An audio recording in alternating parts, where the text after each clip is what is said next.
In the front, always number one, a stop with a hammer. We call that percussion. So if we take this one out, where is he?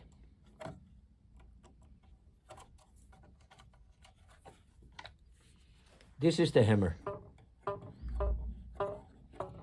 Percussion stop.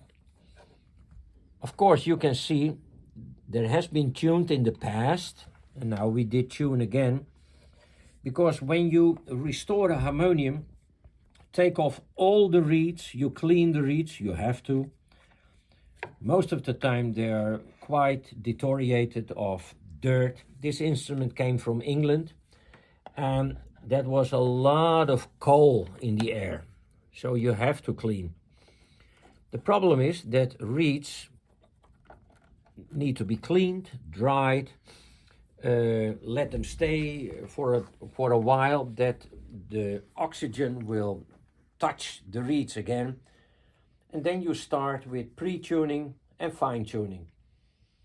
What we notice from all these years, from every harmonium maker or manufacturer from the 19th century, they did tune it, for instance, at 435, and several years later the instrument became 438. It's a common, call it, problem from every harmonium. When you restore it, take everything apart, you tune it exactly at 442 Hertz, and after 15 years it becomes 442.8. And you have to tune that back. That is what we are doing.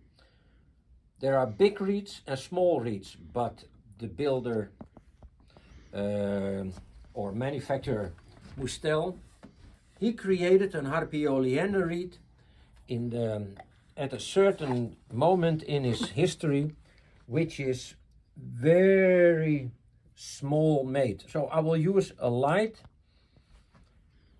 Here you can see the reeds with the blue paper.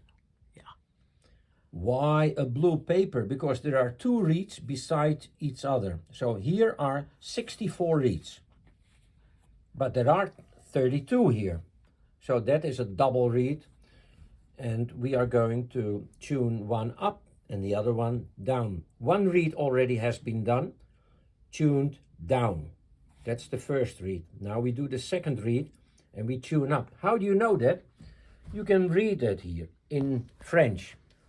Haute and basse. Haute, that means higher, lower. Of course, Mustel has his numbers in the wind chest, and it are almost in every harmonium at the same spot. With the two manual, it is different.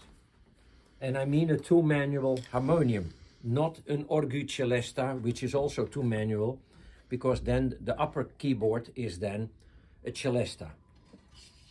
The nice thing is you can take walls out of it so that we can tune easier. Like you can see here, we had to use modern screws because what was beneath there, because of the mice, we could clean the wood, but it was, even when we should use hide glue and little pieces of wood, it was no longer possible.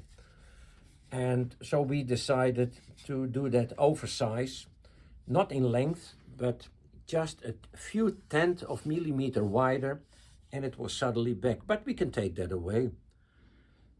Do we like that? No, nobody likes that. But sometimes you have no choice if wood has been so destroyed by mice.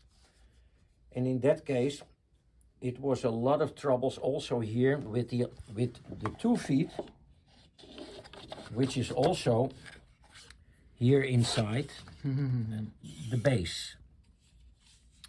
And another funny thing in this instrument is this piece of wood is original, which makes it very unpleasant to unscrew the screws for the basson. But the wood is not long enough made by the manufacturer. So what you can do is, or you put a piece of tape what can be taken away easily, or you fill it. Well, Yeah, you make a choice.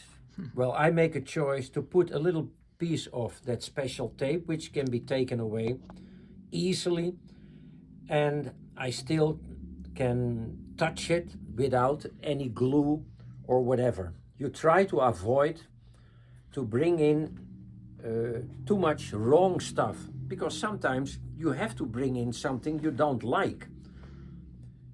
If you want to restore an instrument totally to its original, sometimes you hardly can play on it. That is for a museum probably the best, but not for a professional player. It's always a big problem what I'm going to choose.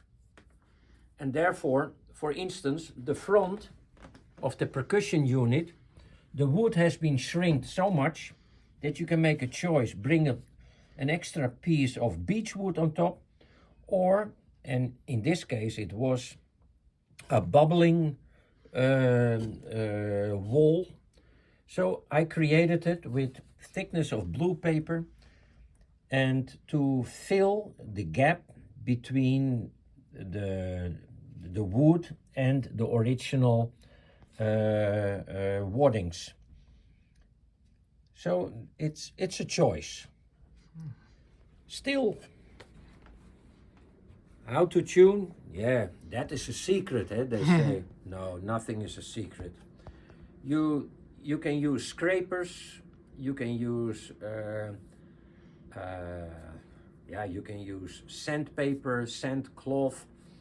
But most important is that you don't touch too much of the metal, not longer than you need. That is what we can see. For instance, to use, I have to see where I am, here.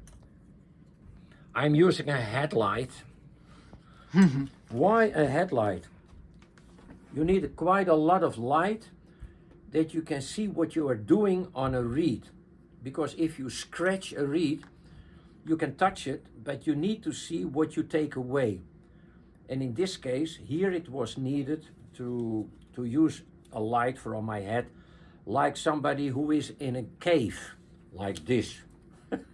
It makes fun, but it works. And I can follow exactly what I'm doing. But in this case, I can show if you had to do something. Oh, this one is for tiny reeds. This one is thicker. You do this and you scratch exactly the distance, what you saw, what the manufacturer also have done. You scratch at the same spot and the same length. And that is what we have done here to bring the tuning back to 442 point.